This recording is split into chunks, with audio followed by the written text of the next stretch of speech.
नमस्कार दोस्तों, स्वागत है आज का नया topic how to activate your self healing power by healing your immune system. कैसे हम अपना सेल्फ हीलिंग पावर को और ज्यादा बेहतर कर सकते हैं और ज्यादा अच्छा कर सकते हैं हमारा इम्यून सिस्टम को और हेल्दी करके। हमारा शरीर में इम्यून सिस्टम एक प्रतिरोधक क्षमता है जो हमें इंफेक्शन, बीमारी और कैंसर से बचाता है। हालांकि इम्यून सिस्टम बहुत बड़ा टॉपिक है, पर आज हम एक नया और एक बहुत इंपॉर्टेंट एस्पेक्ट के बारे में बात करेंगे जो इम्यून सिस्टम के साथ पूरा जुड़ा हुआ है। नया इसलिए क्योंकि आजकल न्यूरो साइंटिस्ट इस टॉपिक में बहुत ज्यादा इंटरेस्ट ले रहे हैं और आजकल इसका ऊपर, ये टॉपिक का ऊपर बहुत ज्यादा रिसर्च भी चल रहा है, और वो है हमारा पेट का स्वास्थ्य, हमारा गट हेल्थ। कैसे हमारा पेट का स्वास्थ्य हमारा पूरे इम्यून सिस्टम के साथ जुड़ा हुआ है, कैसे उसको इफेक्ट करता है, कैसे हमारा पेट का स्वास्थ्य, हमारा नींद, हमारा मूड, हमारा डिसीजन मेकिंग पावर, हमारा मेमोरी, हमारा वजन, हमारा हड्डियों का हेल्थ, बोन हेल्थ को इन्फ्लुएंस करता है, उसको प्रभावित करता है। इसके बारे में आज हम जानेंगे। मैं हूं doctor Parth Saval, MD, diabetologist, author, NLP and wellness coach and hypnotherapy practitioner. अगर आपको या किसी भी सदस्य आपके फैमिली में या बच्चों को बार बार इंफेक्शन या बीमारी होता है, या तो एलर्जी होता है, या तो किसी सदस्य को डायबिटीज, ब्लड प्रेशर, कैंसर से पीड़ित है, तो इस वीडियो को एंड तक जरूर देखें। पेट का स्वास्थ्य सिर्फ हमारा पाचन क्रिया नहीं, इसके अलावा हमारे पेट में ट्रिलियंस ऑफ बैक्टीरिया रहते हैं जो कि हमारा अच्छा स्वास्थ्य के लिए हमें मदद करते हैं। जब भी हम कोई बैक्टीरिया के बारे में सुनते हैं तो एक ही चीज हमारे दिमाग में आता है, वो है बीमारी या तो इंफेक्शन। और इन बैक्टीरिया को मारने के लिए हमारा इम्यून सिस्टम हर क्षण काम करते रहता है, इन्हें न्यूट्रलाइज करते रहता है। जब हमारा इम्यून सिस्टम इन बैक्टीरिया को मार नहीं पाता तभी ही हम एंटीबायोटिक्स लेते हैं। पर ऐसे भी बहुत से बैक्टीरिया हैं जो हमारे स्वास्थ्य के लिए बहुत लाभदायक है, इन्हें हमारा इम्यून सिस्टम नहीं मारता। ये सिम्बियोटिकली हमारे शरीर में जीते हैं। सिम्बियोटिकली मतलब जब दो जीव एक साथ रहते हैं और एक दूसरे का अच्छा स्वास्थ्य के लिए मदद करते हैं, इसे सिम्बियोटिक लाइफ कहा जाता है। ऐसे कई बैक्टीरिया हमारे पेट में रहते हैं, हमारे आंते में रहते हैं, इंटेस्टाइन्स में रहते हैं। ये फ्रेंडली बैक्टीरिया को हम जगह देते हैं, स्पेस देते हैं रहने के लिए, उन्हें भोजन देते हैं, यानी हम जो भी खाते हैं इनके पास भी जाता है, और बदले में वो हमारा इम्यून सिस्टम को और ज्यादा ताकतवर करते हैं और ज्यादा पावरफुल करते हैं, और उसके साथ साथ ऐसे कुछ चीजें देते हैं जो कि हमारे स्वास्थ्य के लिए बहुत ही ज्यादा बेनिफिशियल है, बहुत ज्यादा इंपॉर्टेंट है। फ्रेंडली बैक्टीरिया के साथ साथ बहुत से हार्मफुल बैक्टीरिया भी रहते हैं जो बीमारी और इन्फेक्शन को भी बढ़ाते हैं। पर ये फ्रेंडली बैक्टीरिया और हार्मफुल बैक्टीरिया के बीच में एक संतुलन, एक बैलेंस बने रहना बहुत ही जरूरी है। ये बैक्टीरिया का समूह को गट माइक्रोबायोम कहा जाता है। गट यानी पेट, माइक्रोबायोम यानी ये हेल्दी और अनहेल्दी बैक्टीरिया या हार्मफुल बैक्टीरिया के समूह को माइक्रोबायोम कहा जाता है। जब ये माइक्रोबायोम का बैलेंस बिगड़ जाता है, जब ये हेल्दी और अनहेल्दी का बैक्टीरिया का जो बैलेंस रहना चाहिए वो बिगड़ जाता है, तो इसे डिसबियोसिस कहा जाता है। बहुत सी बीमारी जैसे एक्ने, मुहासे, allergy, asthma, autoimmune disease, diarrhoea या तो कब्ज, कैंसर, डिप्रेशन, ओबेसिटी, मोटापा, डायबिटीज, इंफ्लेमेटरी बाउल डिजीज, ये सब बीमारियां हमारा माइक्रोबायोम का बैलेंस के साथ जुड़ा हुआ है, उसके साथ लिंक पाया गया है। बच्चों में जब माइक्रोबायोम बिगड़ता है तो उन्हें बार बार इंफेक्शन, बार बार एलर्जी और बड़े होने के बाद इंफ्लेमेटरी बाउल डिजीज देखा जाता है। जब भी हमारे ये बैक्टीरिया का संतुलन बिगड़ता है या तो माइक्रोबायोम बिगड़ता है, तो लगभग 6 महीने से 1 साल लग जाता है उसे नॉर्मलाइज होने के लिए, फिर से वो बैलेंस आने के लिए।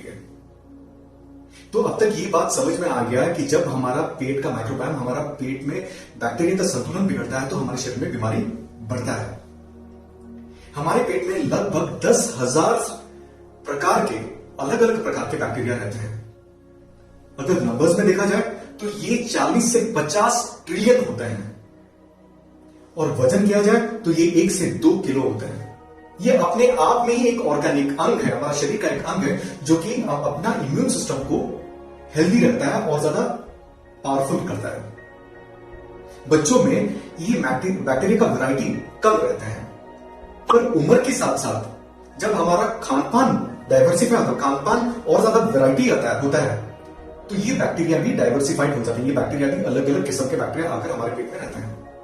हर एक इंसान का माइक्रोबायोम अलग होता है। माइक्रोबायोम डिपेंड करता है आपका उम्र, आपका एज कितना है, आपका फूड हैबिट्स कैसा है, आपका आहार कैसे है, आपका स्ट्रेस लेवल कितना है, आप किन किन बीमारियों से जूझ रहे हैं, आप एंटीबायोटिक्स कितना लेते हैं। दोस्तों, एक चीज आप पूरे अच्छे से ध्यान दीजिएगा कि हर बुखार, हर सर्दी खांसी के लिए एंटीबायोटिक जरूरी नहीं होता है।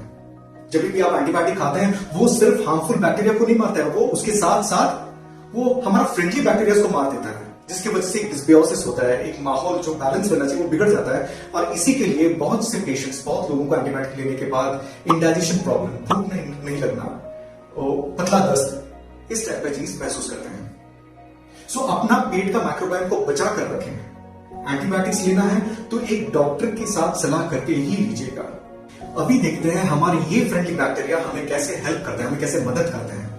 दोस्तों, हमारे पेट में जो फ्रेंडली बैक्टीरिया हैं वो कुछ बैक्टीरिया एक केमिकल बनाते हैं जिसका नाम है इंटरल्यूकिन 10। यह एंटी इंफ्लेमेटरी होता है, यानी हमारे शरीर में इंफ्लेमेशन को, दर्द और सूजन को कम करता है। ये ऑटो इम्यून रिएक्शन को कम करता है। ऑटो इम्यून रिएक्शन मतलब जब हमारा खुद का इम्यून सिस्टम कभी कभी कंफ्यूज हो जाता है और कीटाणु को नहीं मार के वो खुद अपना शरीर को, अपना अंग को या तो टिश्यूज को, सेल्स को मारने लगता है, उसे ऑटो इम्यून रिएक्शन कहा जाता है। इस ऑटो इम्यून रिएक्शन की वजह से ऑटो इम्यून डिजीज होता है, जैसे रिमाटॉइड आर्थराइटिस, सोरियासिस, एंकिलोजिंग स्पॉन्डिलाइटिस, इस तरीके की बीमारी देखने को मिलते हैं। ये इंटरल्यूकिन 10 हमारे शरीर में एलर्जी को कम करता है।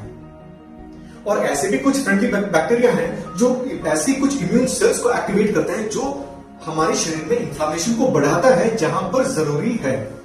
जी हां दोस्तों, हमें इंफ्लेमेशन कभी कभी जरूरी पड़ता है। जैसे कि एक कीटाणु जब हमारे शरीर में बढ़ता है, इन्फेक्शन बढ़ाता है, तो तभी हमारा इम्यून सिस्टम उसके चारों तरफ एक इंफ्लेमेटरी माहौल बनाता है, एक दर्द और सूजन का माहौल बनाता है ताकि उस कीटाणु को, उस बैक्टीरिया और वायरस को मार सके। तो तभी हमारे शरीर में इंफ्लेमेशन का जरूरत पड़ता है। हमारे ये बैक्टीरिया कुछ शुगर जो हम खाते हैं, जो हमारा पेट पचा नहीं सकता, उन शुगर को ये बैक्टीरिया पचा लेते हैं। अगर हमारे आहार में जरूरत से ज्यादा शुगर आ जाता है तो कुछ मात्रा का शुगर इन फ्रेंडली बैक्टीरिया निपटा लेते हैं। कुछ विटामिन जैसे विटामिन के, विटामिन बी को बनाने में हमारे ये फ्रेंडली बैक्टीरिया हमें हेल्प करते हैं। विटामिन के हमारे शरीर के लिए बहुत ही इंपॉर्टेंट बैक्टीरिया है, जहां पर ब्लड क्लॉट के लिए ये बहुत काम देता है। जब भी हमारे शरीर में कहीं पर कट जाता है तो वो कंटिन्यूसली ब्लीडिंग नहीं होता है, वो कुछ समय के बाद वो रुक जाता है, वो क्लॉट कर जाता है। वो इसलिए हो पाता है क्योंकि विटामिन के इसमें मदद करता है। विटामिन के हमारा बोन हेल्थ, हमारा हड्डियों का स्वास्थ्य के लिए बहुत ज्यादा इंपॉर्टेंट है। ये हमारा हृदय रोग का रिस्क को कम करता है, हमारा ब्लड प्रेशर को मेंटेन करके रखता है। विटामिन बी भी और एक इंपॉर्टेंट विटामिन है जो कि हमारे शरीर में जो ग्लूकोज है उसको ऊर्जा बनाने में हेल्प करता है। तो उसीलिए जब विटामिन बी का कमी होता है तो शरीर में थकावट, फटीग महसूस करते हैं लोग। हमारे आहार में फैट, प्रोटीन, कार्बोहाइड्रेट और फाइबर्स भी रहता है। फैट, प्रोटीन, कार्बोहाइड्रेट को बचाने के लिए हमारे शरीर में, हमारे पेट में पाचक रस है, पर फाइबर्स को बचाने के लिए हमारे शरीर में किसी टाइप का पाचक रस नहीं है। इन्हें बचाता है हमारे फ्रेंडली बैक्टीरिया। ये हमारे फ्रेंडली बैक्टीरिया के लिए खाद्य है, भोजन है, आहार है। ये फ्रेंडली बैक्टीरिया ये फाइबर्स को तोड़ के इससे शॉर्ट चेन फैटी एसिड बनाते हैं। शॉर्ट चेन फैटी एसिड हमारे जो पेट का, हमारे इंटेस्टाइन का, आंते का जो दीवार है उसको स्ट्रॉन्ग करता है ताकि बैक्टीरिया और वायरस भेद न पाए। ये हमारे कोलेस्ट्रॉल लेवल को कंट्रोल करता है। ये एंटी इंफ्लेमेटरी है, एंटी ट्यूमरोजेनिक है। एंटी ट्यूमरोजेनिक यानी जो हमारे पेट में ट्यूमर्स बढ़ते हैं उन्हें, उसका ग्रोथ को रोकता है। ये एंटी माइक्रोबियल, ये कीटाणु को मारता है। हमारा पेट का माइक्रोबायोम हमारा वजन को, हमारा वेट को रेगुलेट करता है। जो स्वस्थ इंसान है, जिसका हाइट के हिसाब से एक अच्छा वेट, एक वजन मेंटेन करते हैं, उनका माइक्रोबायोम बहुत ही बैलेंस रहता है। और जो इंसान का वजन बहुत ज्यादा है, उनका माइक्रोबायोम बिगड़ा हुआ रहता है। एक एक्सपेरिमेंट में जब एक इंसान जिसका वजन बहुत ज्यादा था, उससे बैक्टीरिया लाकर जब एक हेल्दी चूहे के पेट में इम्प्लांट किया गया तो कुछ ही दिनों में देखा गया कि उन चूहों का वजन भी बढ़ना शुरू हो गया। उन्हें उतना ही डाइट दिया जा रहा था इम्प्लांट से पहले और इम्प्लांट के बाद भी, पर फिर भी उनका वजन बढ़ना शुरू हो गया। दोस्तों, अभी देखते हैं कि हमारा ये माइक्रोबायोम, हमारे ये फ्रेंडली बैक्टीरिया हमारे मानसिक स्थिति को कैसे प्रभावित करते हैं। हमारा माइक्रोबायोम हमारा मेंटल हेल्थ को कैसे इन्फ्लुएंस करता है। सेरोटोनिन नामक एक हार्मोन, जिसे हैप्पीनेस हार्मोन या तो फील गुड हार्मोन भी कहा जाता है, ये हमारे ब्रेन का पीनियल ग्लैंड में बनता है।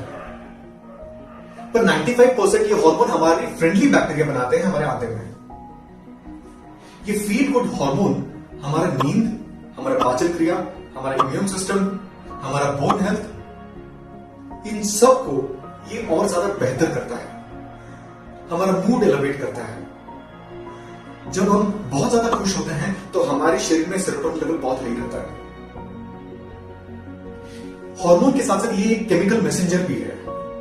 ये हमेशा इंफॉर्मेशन ब्रेन को पहुंचाते रहता है, हमेशा एक कम्युनिकेशन चलते रहता है हमारा पेट और हमारा ब्रेन के साथ। उसीलिए देखे होंगे जब भी आप एक तनाव की स्थिति में रहते हैं आपको भूख नहीं लगता है। जब किसी बात पे आप नर्वस हो जाता है, भले ही आपका प्रेजेंटेशन हो या तो स्टेज में आपको स्पीच देना हो, जब नर्वसनेस आ जाता है तो कुछ लोगों को बार बार वॉशरूम यूज करने के लिए दिल करता है। यहां पर देखिए जो तनाव है, जो नर्वसनेस है, ये हमारे ब्रेन में चल रहा है, पर उसका जो रिएक्शन हमें पेट में देखने को मिलता है। इसीलिए इसे गट और ब्रेन एक्सेस कहते हैं।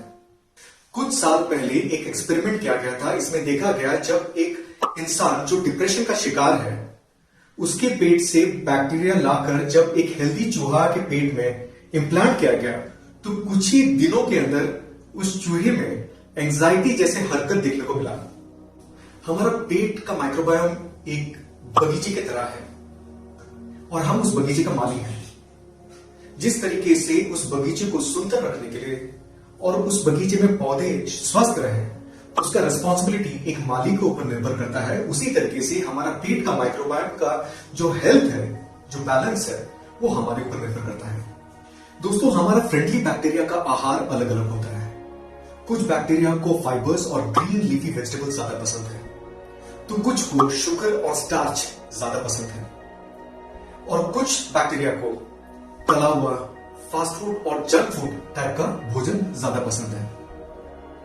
जब भी हम फास्ट फूड या जंक फूड या अल्ट्रा प्रोसेस्ड फूड बार बार डेली रूप में खाते रहते हैं तो वो बैक्टीरिया जिन्हें इस टाइप का भोजन, इस टाइप का आहार पसंद है, उनका मात्रा बढ़ना शुरू हो जाता है और एक समय के बाद वो इतना बढ़ जाते हैं कि उन्हें जीने के लिए ज्यादा स्पेस जरूरत पड़ता है।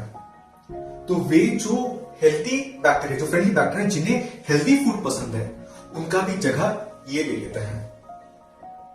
और एक बार इनका जो पॉपुलेशन, इनका नंबर्स जब बहुत ज्यादा बढ़ जाता है तो धीरे धीरे ये अपने ब्रेन को कम्युनिकेट करते रहते हैं और डिमांड करते हैं उन्हें उसी टाइप का तला हुआ या तो fast food, junk food type का भोजन उन्हें बार बार दिया जाए। और इसी तरीके से एक क्रेविंग शुरू होता है। क्रेविंग से एक हैबिट, एक आदत बनता है, आदत से एक एडिक्शन बनता है और एडिक्शन एक बीमारी बनता है।